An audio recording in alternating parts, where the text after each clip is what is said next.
అండి. నమస్తే. Welcome back to our channel. అందరికీ ఎంగిలి పూల బతుకమ్మ శుభాకాంక్షలు. నవరాత్రుల శుభాకాంక్షలండి. అందరూ ఎంగిలి పూల బతుకమ్మ బాగా జరుపుకున్నారా? నవరాత్రులు కూడా మొదలయ్యాయి కదా! అందరూ నవరాత్రులు కూడా బాగా జరుపుకున్నారా అనుకుంటున్నాను.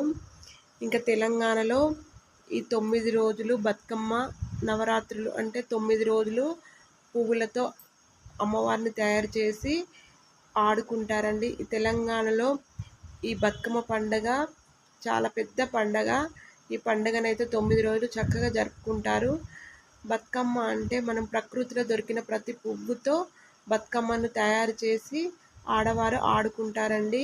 ఇలా తంగేడు పువ్వు, గునుగు పువ్వు, సీతమ్మ పువ్వులు, ఇలా ప్రకృతిలో ప్రతి పువ్వును తీసుకొచ్చి అమ్మకు సమర్పిస్తారు. గుమ్మడి పువ్వు, తంగేడు పువ్వు, గునుగు పువ్వు ఇవైతే శ్రేష్టమండి. మనం తంగేడు పువ్వు ఏ పూజకు ఉపయోగించము కదా, కానీ బతుకమ్మకు ఇదే శ్రేష్టము. గునుగు పువ్వు కూడా, గుమ్మడి పువ్వు ఇవి ఏ పూజకు ఉపయోగించము, కానీ బతుకమ్మకు ఇవి శ్రేష్టమండి. ముఖ్యంగా ఇవి ఉండాలి. ఇంకా మనం బతుకమ్మను ఏ విధంగా రెడీ చేసుకున్నాం అనేది చూద్దాము. ఒకటి చిబ్బి అని దొరుకుతుందండి, వెదురుతో తయారు చేస్తారు. అది పెట్టుకుంటే మంచిది. అది నా దగ్గర లేదు కాబట్టి నేను ఈ విధంగా ప్లేట్ పెట్టుకున్నాను. ప్లేట్కు ముందు గంధము కుంకుమ బొట్లు పెట్టుకొని, పసుపు కుంకుమ కొన్ని అక్షంతలు వేసి దండం పెట్టుకొని ఇంకా మనము రెడీ చేసుకోవాలి. మనం బతుకమ్మను రెడీ చేసేటప్పుడు కూడా చేతికి గాజులు వేసుకోవాలి, కాళ్ళకు పసుపు రాసుకోవాలి, మంగళసూత్రం ఖచ్చితంగా మెడలో వేసుకోవాలి. ఈ విధంగా మనము రెడీ అయిన తర్వాత ఉపవాసంతో మేమైతే బతుకమ్మని రెడీ చేసుకుంటామండి. ఉపవాసం ఉండి అంటే బతుకమ్మ రెడీ చేసేంతసేపు అయితే ఏం తినము. ఈ విధంగా ముందు గుమ్మడి ఆకులు తీసుకొచ్చుకోవాలి. 5 గుమ్మడి ఆకులను కింద వరుసలో వేయాలి, ఆకులు వేయాలి. ఎందుకంటే మనం ఇది బతుకమ్మను నీళ్ళలో వదిలిపెట్టేటప్పుడు ఆకులతో వదిలిపెడితే బతుకమ్మ చక్కగా వెళ్ళిపోతుంది. అందుకని ముందు ఇలా 5 ఆకులు వేసుకోవాలి. 5 ఆకులు వేసుకొని ఎక్స్ట్రా ఉన్నదంతా ఈ విధంగా తీసేసుకోవాలి. ఇంకా తెలంగాణ వాళ్ళకైతే అందరికీ బతుకమ్మ చేయడం బాగా వచ్చండి. నాకంతనైతే బతుకమ్మ చేయడం రాదు. మా తెలంగాణ వారికి అయితే ఇదే పెద్ద పండగ. 9 రోజులైతే బతుకమ్మను తయారు చేసి ఆడుకుంటారు. విలేజ్లో అయితే 9 రోజులు చేస్తారండి. ఇక్కడ సిటీస్లో అయితే ఒక్కరోజు, మళ్ళీ లాస్ట్ రోజు అంటే ఎంగిలిపూల బతుకమ్మ, సద్దుల బతుకమ్మ 2 రోజులే చేస్తారు. కొంతమంది అయితే 9 రోజులు చేస్తారు. అసలు 9 రోజులు చేయాలండి. ఈ విధంగా ముందు వరుసలో తంగడి పువ్వు పెట్టుకోవాలి. ముందు వరుసలో తంగడి పువ్వు పెట్టుకొని కొంచెం ఈ విధంగా పొట్ట నింపుడు అంటారు. కొన్ని ఆకులు మధ్యలో వేసుకుంటూ పొట్ట నింపుకుంటూ తర్వాత వరుస పెట్టుకోవాలి. ప్రకృతిలో దొరికిన ప్రతి పువ్వును అమ్మవారికి సమర్పించవచ్చండి. బతుకమ్మ అంటే కూడా గౌరీదేవి స్వరూపమే అండి. మనము పువ్వులన్నిటిని పెట్టి అమ్మవారిగా భావించి పూజ అనేది చేసుకుంటారు. 9 రోజులు కూడా 9 రకాల నైవేద్యాలు కూడా సమర్పిస్తారు. ఇంకా 9 రోజులు బతుకమ్మ చేయని వారు లాస్ట్ సద్దుల బతుకమ్మ రోజైతే 9 రకాల నైవేద్యాలు కానీ, 5 రకాల నైవేద్యాలు కానీ, 11 ఎవరి శక్తి కొలది వారు అన్ని నైవేద్యాలు చేసి సమర్పిస్తారు అమ్మకు. 9 రోజులు 9 రకాల నైవేద్యాలు ఉంటాయి. అలా కూడా చేస్తారు. మళ్ళీ లాస్ట్ రోజు అన్నీ కలిపి అంటే సత్తులు అని అలా తయారు చేసి అమ్మవారికి సమర్పిస్తారు. ఇలా లాస్ట్ రోజు ఇలా మేము 9 రోజులైతే చిన్నప్పుడు బాగా చేసుకునే వాళ్ళమండి. ఇప్పుడైతే నేను మొదటి రోజు లాస్ట్ రోజే చేస్తాను.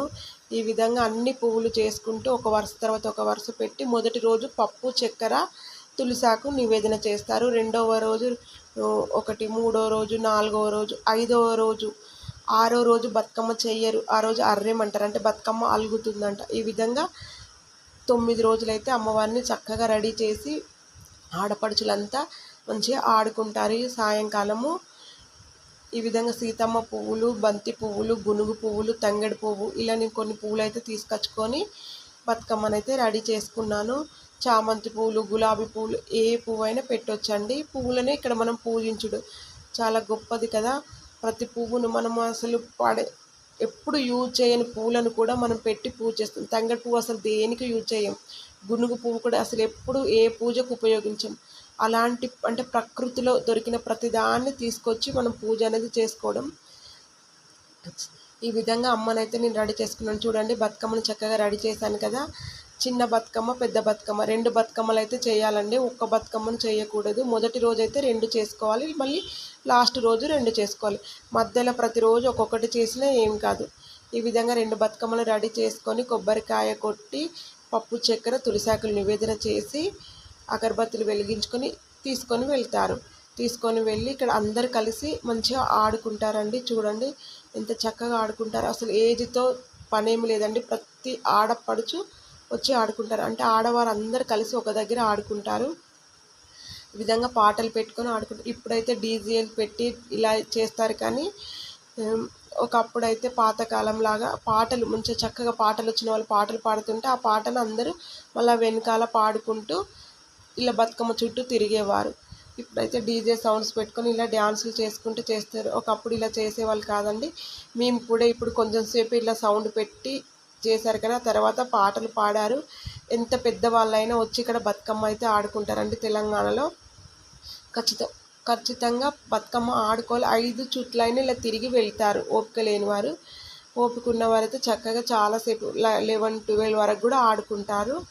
ఈ విధంగానైతే బతుకమ్మను మేము మొదటి రోజు ఈ విధంగా ఆడుకున్నామండి. అందరం కలిసి ఒక దగ్గర ఇలా ఆడుకోవడం మంచిగా అనిపిస్తుంది కదా.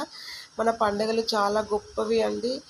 ఇలా మన హిందూ సాంప్రదాయమే గొప్పది. మనం ప్రతిదాన్ని చక్కగా పూజ చేసుకోవడము అన్నీ ఉంటాయి. అంటే మనం ప్రకృతిలో దొరికిన దాన్ని ప్రతిదీ ఉపయోగించుకోవాలండి. చూడండి ప్రతి పువ్వును పెట్టి అమ్మగా భావించి మనము పూజ అయితే చేసుకుంటున్నాం కదా. ఇలా చేసుకుంటూ డ్యాన్సులు చేసుకుంటూ పాటలు పాడుకుంటూ చాలామంది ఆడతారు. నాకైతే ఇలా చేయడం అయితే రాదండి. నేనైతే ఆడుకోలే, ఇలా చూస్తూ ఉన్నాను. అందరూ పాటలు పాడుకుంటూ డ్యాన్సులు చేసుకుంటుంటే చూసుకుంటూ ఉన్నాను. నాకు ఇలా క్లాప్స్ కొట్టుకుంటూ తిరగడమే వచ్చు, కానీ ఇలా నాకు చేయడం రాదు. చూడండి అందరైతే చాలా బాగా ఆడుకున్నారు. ఇలా ఆడుకొని మళ్ళీ అందరూ కలిసి తీసుకొచ్చుకున్న నైవేద్యం అందరూ పసుపు కుంకుమ ఇచ్చుకుంటున్నమ్మ వాయనం, తీసుకుంటున్నమ్మ వాయనం అనుకుంటా ప్రతి ఒక్కరూ ఇలా చేసుకుంటారండి. గౌరమ్మను అంటే గుమ్మడి పూల మొదటి రోజైతే గుమ్మడి పూల వచ్చిన గౌరమ్మనే పెట్టుకుంటారు. పూల మధ్యలో ఇలా ముద్దగా వస్తుంది, దాన్నే గౌరమ్మగా పెట్టుకుంటారు. కానీ గుమ్మడి పువ్వు దొరకనప్పుడు పసుపుతో గౌరమ్మను చేసి పెట్టుకొని ఆ గౌరమ్మను అయితే అందరూ పంచుకొని ఒకరికొకరు పంచుకుంటారు. నైవేద్యాలు ఒకరికొకరికి పంచుకొని ఇంకా ఇంటికి వెళ్ళిపోతారు. ఈ విధంగానైతే 9 రోజులు చక్కగా తెలంగాణలో ఈ విధంగా ఆడుకుంటారండి. ఇది ఒకటి తెలంగాణలోనే ఆడతారు. మళ్ళీ కేరళలో కూడా సేమ్ ఈ విధంగానే ఉంటుంది. ఓనం పండుగ అంటే వారు కూడా ఇలానే అన్ని పూలను వరుసలా పెట్టుకొని వారు కూడా ఇలా పూలకు పూజ చేస్తారు. ఏదేమైనా కూడా మన హిందూ అంటే మనం వాస్తవి కుటుంబం అండి. మన హిందువులందరం ఏదైనా చక్కగా ఇలా పూజలు చేసుకోవడము, పండుగలు, వ్రతాలు మన సంస్కృతికి చాలా గొప్పది కదా. అందరైతే ఇలా మంచిగా ఒక దగ్గరికి వచ్చి ఆడుకుంటూ పాడుకుంటూ ఉంటారు. ఈ వీడియో కనుక మీకు నచ్చినట్లయితే ఒక లైక్ ఇవ్వండి. ప్లీజ్ కామెంట్ చేయండి, సబ్స్క్రైబ్ చేసుకోండి. సబ్స్క్రైబ్ చేసుకున్న వారందరికీ పేరు పేరున మనస్ఫూర్తిగా ధన్యవాదాలండి. ప్లీజ్ రిక్వెస్ట్గా అడుగుతున్నానండి, ఛానల్ చూసేవారు సబ్స్క్రైబ్ చేసుకోండి. నేను చాలా రోజులు అవుతుంది ఛానల్ పెట్టి, సబ్స్క్రైబ్ రావట్లేదు.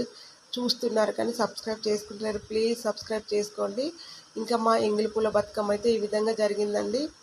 ఇంకా నవరాత్రులు కూడా మొదలయ్యాయి కదా. నవరాత్రుల పూజ కూడా నేను చేసుకుంటున్నాను. ఇంకా నెక్స్ట్ వీడియో నవరాత్రులది పెడతాను. ఈ వీడియో కనుక మీకు నచ్చినట్లయితే ప్లీజ్ ఒక లైక్ చేయండి, సబ్స్క్రైబ్ చేసుకోండి. Thank you for watching.